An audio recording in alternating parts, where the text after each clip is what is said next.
So this is a continuity of the question of career options after residency. So we're going to talk about Dr. Fazil that what are the options after the residency, different types of fellowship, and how they are difficult as compared to each other in terms of getting matched and in terms of financial aspect as well, and also the work-life balance. So please shed light in on these aspects, please.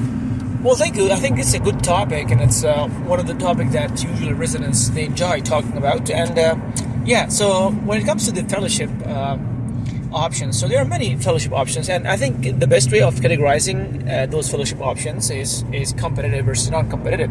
So I think that's make it easy for us to just to elaborate further on that. So if you say that competitive, it comes in your mind 4 specialties, or I would say 5, but more of 4. So it can include cardiology, GI, also hemonc and pulmonary, but also you can add rheumatology. So these are the 5 fellowship which are really competitive as compared to the other non-competitive. The non-competitive include nephrology, ID, endocrine, and definitely others. Now, the thing is, according to the NRMP data, which show that the GI is the most competitive fellowship for now, according to the NRMP data of 2022, where people they got matched, and as you can see in those data that people.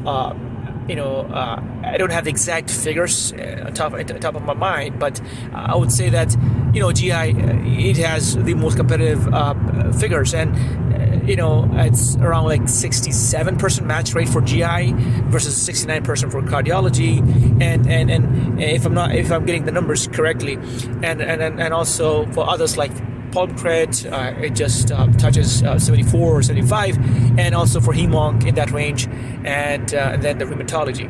So these are the competitive, fellowship. But is it possible to get into those fellowship? Well, the answer is yes, definitely. I mean, it depends on how you're gonna organize your CV, what you need to work on, and what are the things that you need to work on in terms of improving your CV.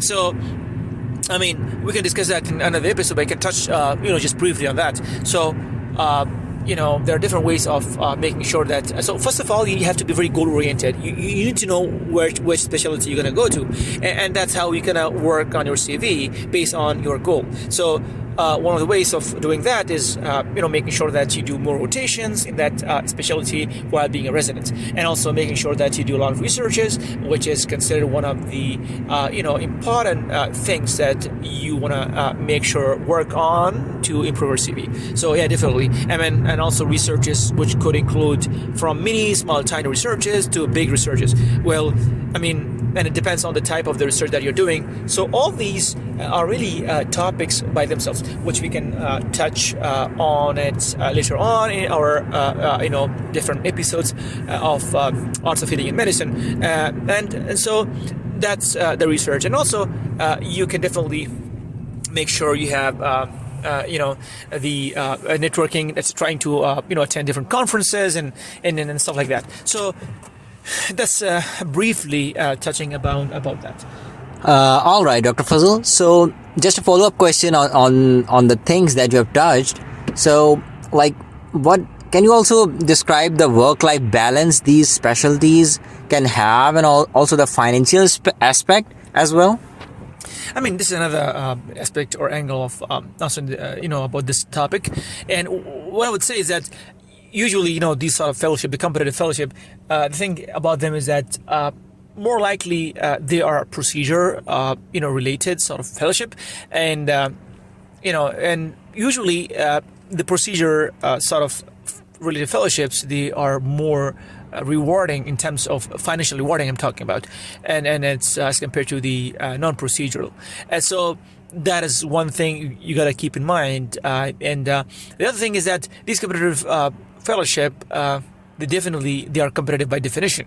A lot of people, they go into it because they are paying more also as compared to others, among other reasons that people they actually like those fellowship, but if you think about the average, so I don't have specific figures right now on top of my mind, but I can say that definitely the average annual income for each of these people who are pursuing this fellowship and become attending in those specialties, they have more as compared to other non-competitive one. So that's one thing for sure about these competitive fellowships. And yeah, what about the work-life balance? When it comes to the work-life balance, so again, these competitive fellowships like cardiology, when you look into it, so it definitely it depends how you're gonna organize your schedule, how you're gonna select that, and it depends on the place that you're working. Is it academic university hospital? Is it a community hospital? And stuff like that. So I would say, it's more of a procedural sort of fellowship. So they definitely need your attention in terms of they might call you at any point, and you got to make sure that you do the procedure if you're on call. Versus if you are not in such competitive fellowship, so you might just do your outpatient or inpatient consults, and then you can leave. But definitely, these people are also on call. So it's very hard to answer this question actually. I hope I just made an idea about how it looks like in terms of the work and life balance. I mean, I've seen cardiologists who have good lifestyles. They work in the clinic and they just review a lot of outpatient, and they also do inpatient consults, and they don't want to go into intervention cardiology. They don't want to do a sort of intervention. And I've seen people who are similar in GI. They want to do outpatient, but also they do sometimes in the week they do endoscopies or colonoscopy. So it depends how you're gonna do your schedule. But overall, the general perception is you got to work more than the non-competitive fellowships.